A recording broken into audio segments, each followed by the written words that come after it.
po sa e përfunduam edhe emisionin Gramofon drejt për drejt. Kjo është ajo atmosfera se si është në studio, kur jemi pa xhirime vetëm me zë, edhe i marrim këto që kemi pas me veti, i dërgojmë në anën tjetër, edhe sot për nder të ditës së radios, ne do të sjellim të gjithë atmosferën në radio, si është të punosh në radio, si është një ditë në radio, edhe të futemi në çdo skut për më pa më përse afërmi si duket Radio Kosova nga brenda. Hajdeni me mu. Diton? Dhe këtu ku po vazhdojnë dritoni, e kemi me një herë edhe operatorën teknik dhe teknikën, që është e lidhur, Fatimia, ku e bën lidhjen, edhe zëri ynë që ndëgjoj drejt për drejt. Fatime, e lutë? E po pra, kjo është studio e dytë e RTK Radios. Tash më kalojmë, tu është njëra nga studiot, ku incizohen edhe podcast dhe intervista të ndryshme.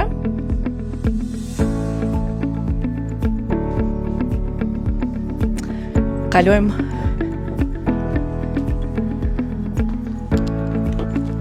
dhe këtu është holli ku presin mysafirët për të futur në studio tek Radio Kosova, programi i dytë. Pak para se të futen në studio, këtu akomodohen të ftuarit tanë. Tani kalojmë tek studio kryesore, tek studio e Radio Kosovës, tek programi i parë, ku posa ka përfundu emisioni Metropol, me kolegët Xuzin edhe Delvinën, dhe ka filluar edicioni i lajmeve, dhe nuk duhet bëjmë sa shurmë.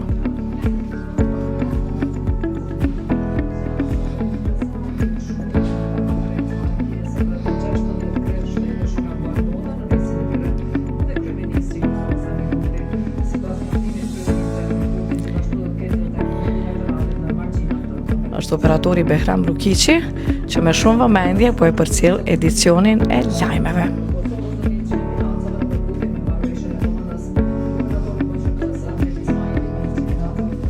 Ta bëjmë një shkelje të vogël, të hapim derën qetë, tek dhoma e lajmeve futemi vetëm për ju, jo dhoma po studio, lajmet janë duke shku drejt për drejt, ne qetë pa bëzë, e hapim derën dhe shihni atmosferën si është brenda.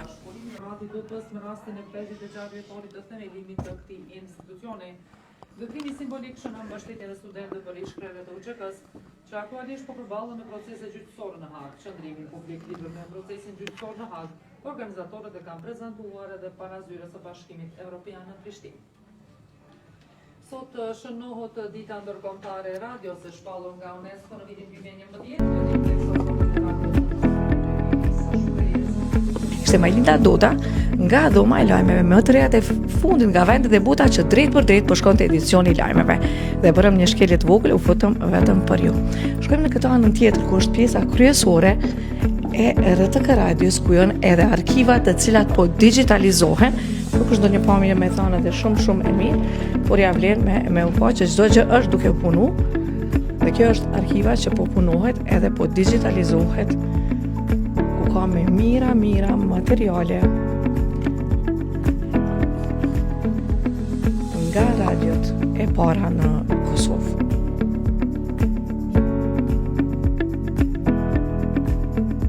Ju kujtojnë këto plakat dikur?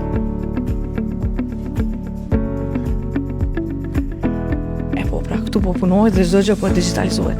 Tashmë kalojmë këtu, futemi tek zyrja e redaktorëve, disa prej redaktorëve të muzikës, ku punon Hana Kelmendi edhe Barda Miftari, trokasin në derë, dhe futemi të shohim atmosferën dhe ja ku është një numër këtu i madh i kolegëve që janë. E kemi edhe kryeredaktoren Rezarta Zekaj, e kemi njërin prej IT-ve, Fatlunda Metin, Barda Miftarin, edhe Hana Kelmendin. Po shkojmë të shohim edhe pjesën tjetër se si duket RTK Radio.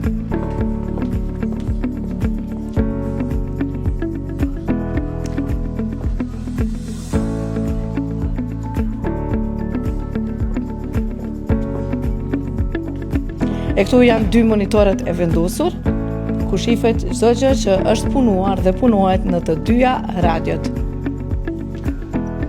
Të futemi pak këtu tek dhoma ku edhe gazetarët futen, këtu janë kabinat ku regjistrohet zëri, vetë se e kemi njërën nga kolegët që po punon, dhe ne jemi pak më të heshtur.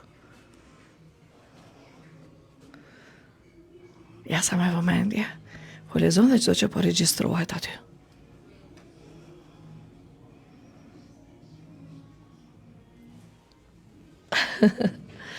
Dhe duke pas parasysh faktin që është i vetmi radio medium që ofron emisione në gjuhë të ndryshme të minoriteteve, si në gjuhën serbe, bosnjake, turke edhe rome në kanalin e dytë të RTK Radios.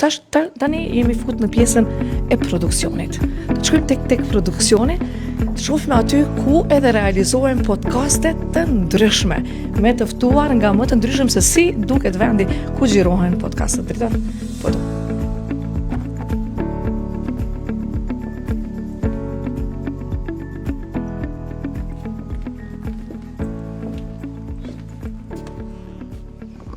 Pikërisht është vendi ku edhe xhirohen emisione nga më të ndryshme për të transmetuar pastaj jo vetëm me zë, por edhe me pamje në kanalet tona, jo, por në faqet tona zyrtare, në Facebook, në Instagram, edhe në YouTube me të njëjtin emër Radio Kosova.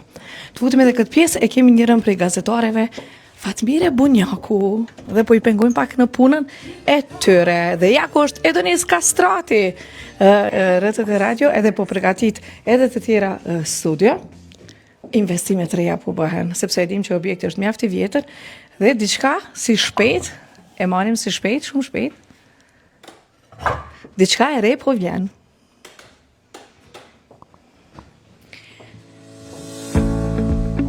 Dhe nga produksioni, do të shkojmë tek dhoma e lajmeve, të shohim gazetarët tanë çfarë janë duke bërë në këto momente.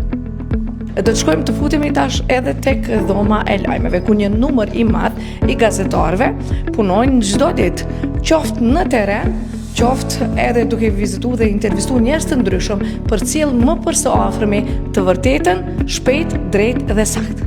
Të shohim se këtë do e gjejmë tek dhoma e lajmeve. Se gjithë gazetarët i kemi këtu. Gazetarët nga dhoma e lajmeve. Majlita dotën vetë se kishim tek lajmet. Këta ishin vetëm disa nga gazetarët në dhomën e lajmeve, sepse është një numër, një ekip shumë e madhe gazetarëve që punojnë qoftë edhe në terren për t'ju informuar shpejt, saktë dhe drejt se çfarë po ndodh në vendin tonë dhe në mbar botën. E si që dhe thash më herët që jemi vetëm medium, RTK Radio programi 2, që transmeton program në të gjitha gjuhët e minoriteteve, duke filluar nga gjuha serbe, gjuha bosnjake, gjuha turke dhe gjuha rome. Edhe këtu në zyre besoj që kemi dikë edhe nga minoritetet, me sa po shoh që gjithë janë duke punu. E po pra, kjo ishte tëra paka shumë për t'ju njohur më përsëri me ambientet e RTK Radios, programit të parë edhe programit të dytë. Dhe natyrisht që RTK Radio, si programi i parë dhe i dyti, çdo herë do të mbeten të përkushtuara për t'ju siguruar juve sa më shumë edhe korrektësi, edhe shpejtësi, edhe argëtim dhe informacion. Duke mos harru edhe festivalin që 3 vite me radhë edhe RTK Radio përveç televizionit ton e ka përcjellur, ku edhe shihet nga pankarta e festivalit, ku janë gjitha nënshkrimet e gjithë pjesëmarrësve që kanë marrur pjesë në edicionin e 3 të festivalit, e ku besoj që kjo traditë e radios do të vazhdojë edhe më tej. Mos harroni të pëlqeni faqet tona në Facebook, në Instagram dhe ta bëni subscribe kanalin tonë zyrtar në YouTube Radio Kosova.